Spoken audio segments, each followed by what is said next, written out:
여러분, 작년 한 해 우리 직장인들이 낸 세금이 무려 70조 원에 육박했다는 사실 알고 계셨나요? 10년 전보다 2.5배나 폭증하며 역대 최대 기록을 갈아치웠는데 이건 정말 말 그대로 역대급 수치예요. 나라 곳간이 빌 때마다 우리 직장인들의 유리지갑이 구원투수 역할을 톡톡히 해낸 셈이죠. 그런데 이상하지 않나요? 기업들이 내는 법인세나 우리가 물건 살 때 내는 부가가치세보다 근로소득세가 훨씬 더 가파르게 올랐거든요. 전체 국세가 70% 정도 늘어날 동안 직장인 세금만 150% 넘게 수직 상승했으니 허리가 휠 지경이에요. 첫 번째 이유는 바로 반가우면서도 무서운 반도체 호황 때문인데 삼성전자와 SK하이닉스 같은 기업들이 역대급 실적을 찍었기 때문이에요. 실적이 좋으니 직원들에게 보너스를 듬뿍 줬고 연봉의 수십 배에 달하는 성과금 잔치가 벌어졌거든요. 하지만 기쁨도 잠시 그 어마어마한 성과금의 상당 부분이 곧장 세금으로 빠져나갔어요. 실제로 SK하이닉스는 기본급의 3,000%에 가까운 성과금을 예고했고 삼성전자도 연봉의 절반 가까이를 보너스로 준다고 해요. 연봉 1억 원인 직원이 성과금으로만 또 1억 넘게 받게 되니 국가 입장에서는 노다지를 발견한 기분일 거예요. 보너스 봉투가 두툼해질수록 정부의 세수 통장도 같이 빵빵해지는 구조인 거죠. 그런데 여기서 질문 하나 드릴게요. 보너스 안 받는 대다수 직장인은 왜 세금이 계속 오르는 걸까요?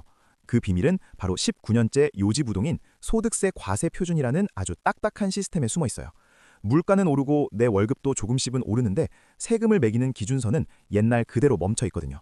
2008년에 정해진 기준이 지금까지 이어지다 보니 예전에는 고소득자였던 기준이 이제는 평범한 중산층에게도 적용되고 있어요. 명목 임금이 오르면 자동으로 높은 세율 구간에 진입하게 되는데 이건 사실상 정부가 증세를 선언하지 않고도 세금을 더 걷는 기술이에요. 내 실질 소득은 제자리인데 세금만 더 떼이는 마법 같은 일이 벌어지는 거죠. 특히 연봉 8,800만 원을 넘기는 순간 세율이 무려 11%포인트나 점프하며 35%라는 고율 과세에 덫에 걸리게 돼요. 예전엔 1억 연봉자가 소수였지만 이제는 140만 명에 육박할 정도로 많아져서 중산층 상당수가 타겟이 됐어요. 월급쟁이들 사이에서 세금 내려고 출근한다는 뼈있는 농담이 나오는 이유가 바로 이거예요. 상황이 이렇다 보니 법인세나 부가세가 경기 타면서 휘청일 때도 근로소득세만 끼면 한 번 더 꺾이지 않고 우상향 중이에요. 기업 실적이 나빠져서 법인세가 펑크나면 정부는 결국 징수가 가장 쉬운 직장인들의 주머니를 쳐다볼 수밖에 없거든요. 털면 나오는 유리지갑이야말로 정부 입장에선 가장 든든한 보험인 셈이죠. 게다가 더 억울한 건 세금을 한 푼도 안 내는 면세자 비중이 우리나라는 유독 높다는 사실이에요. 직장인 10명 중 3명은 소득세를 전혀 내지 않고 있는데 이건 선진국인 일본이나 영국의 2배 수준이죠. 내는 사람만 계속 더 내고 안 내는 사람은 계속 안 내는 불균형이 심해지고 있어요. 돈을 벌면 누구나 조금이라도 세금을 내야 한다는 보편적 납세 원칙이 무너지면서 특정 계층의 부담만 눈덩이처럼 불어났어요. 여기에 건강보험료와 국민연금 같은 준조세까지 합치면 직장인들의 체감소득은 훨씬 더 쪼그라들게 돼요. 물가는 미쳤는데 세금까지 가세하니 통장이 텅장이 되는 건 순식간이에요. 해외 사례를 보면 미국이나 영국, 독일 등 20여 개국은 물가가 오르면 세금 기준선도 같이 높이는 물가 연동제를 하고 있어요. 물가가 오른 만큼 세금을 깎아줘서 국민들의 실질 구매력을 지켜주려는 합리적인 장치인 거죠. 우리나라도 도입 논의가 나오고 있지만 세수 감소를 우려하는 목소리에 막혀 지지부진해요. 작년에 부가가치세 수입이 줄어든 이유도 흥미로운데 반도체 수출이 너무 잘 돼서 기업들에게 세금을 많이 돌려줬기 때문이에요. 수출 기업은 부가세를 환급받는 구조라 수출이 늘수록 정부가 돌려줄 돈도 많아지거든요. 결국 기업들이 돌려받은 세금의 빈자리를 우리 직장인들이 메운 꼴이 되었네요.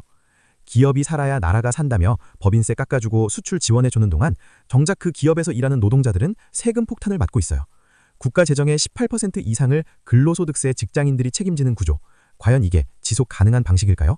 특정 집단에게만 희생을 강요하는 구조는 결국 소비 위축으로 이어질 수밖에 없어요. 이제는 정말 근로소득세 과표 구간을 대대적으로 손봐야 한다는 목소리가 커지고 있어요. 19년 전 물가와 지금의 물가는 천지 차이인데 세금 잣대만 그대로라는 건 시대착오속이라는 지적이에요. 기본 공제액 역시 17년째 제자리 걸음이라 사실상 증세나 다름없는 고통을 겪고 있으니까요. 정부는 올해 근로소득세가 70조 원을 가뿐히 넘길 것으로 예상하며 느긋한 미소를 짓고 있을지도 몰라요. 취업자 수도 늘었고 임금도 올랐으니 당연한 결과라고 하겠지만 그 속엔 직장인들의 한숨이 섞여 있다는 걸 잊어선 안 돼요. 징수 편의주의에 빠져 유리지갑만 쥐어짜는 행태는 멈춰야 해요.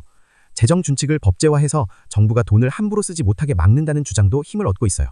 나랏빚이 늘어나면 결국 그걸 갚는 것도 미래의 우리와 우리 자녀들의 몫이 될 테니까요.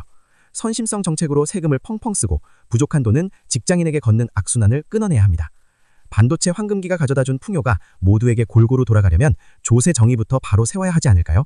성과금 받고 기뻐했다가 세금 떼인 명세서 보고 뒷목 잡는 일, 이제 더 이상 남의 일이 아니에요. 우리 모두가 이 불공평한 세금 구조에 대해 목소리를 내야 할 때예요. 자, 오늘 내용을 정리해보자면 반도체 호황과 낡은 세금 제도가 만나 직장인 70조 세금 시대를 열었다는 건데요. 정부는 과연 언제쯤 이 낡은 시스템을 고쳐줄까요? 아니면 계속해서 우리 유리지갑이 나라를 구해주길 기다리고만 있을까요? 여러분은 이번 근로소득세 70조 시대에 대해 어떻게 생각하시나요? 물가만큼 세금 기준도 자동으로 올리는 물가 연동제 도입, 여러분은 찬성하시나요? 아니면 반대하시나요? 댓글로 여러분의 날카로운 의견을 남겨주세요. 다음 영상에서 만나요. 감사합니다.